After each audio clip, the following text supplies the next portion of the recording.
আজকে সকাল সকাল আমি উঠে কি করলাম তারই ভিডিও। এই যে আমার হাতে 100 টাকা দেখতে পাচ্ছ, এই 100 টাকা নিয়ে আমি যাব আমাদের গ্রামের মোড়। তো গ্রামের মোড়ে যেয়ে করে একটু কিছু বাজার করতে হবে। তো আজকে আধ কিলো শসা আর 200 গ্রাম কাঁচা লঙ্কা।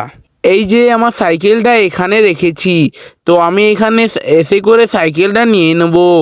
সাইকেলটা নেবার পর বেরিয়ে পড়বো, তা আবার সবজি আনতে। রাস্তায় দেখুন বন্ধুরা একটি ছোট বিল্লি, তো কত সুন্দর লাগছে।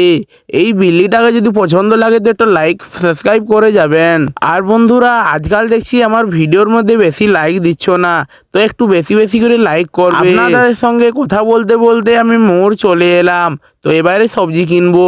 এই যে সাইকেল থেকে এবারে নেমে পড়লাম, এবারে হাতে ঝোলাটি নিয়ে আমি সবজি কিনতে এগিয়ে পড়লাম। সবজিওয়ালা দাদুর খেনে এসে করে বললাম যে শসা কত টাকা কিলো। তিনি বললেন 25 টাকা কিলো, তো আপনাকে আমি 20 টাকায় দিয়ে দেবো। তো নিয়ে নিয়েছি আমি শসা 1 কিলো। তারপর বললাম যে 200 গ্রাম কাঁচা লঙ্কা দিবেন। তো সবজিওয়ালা দাদু বলল যে 15 টাকা 100, 30 টাকায় 200।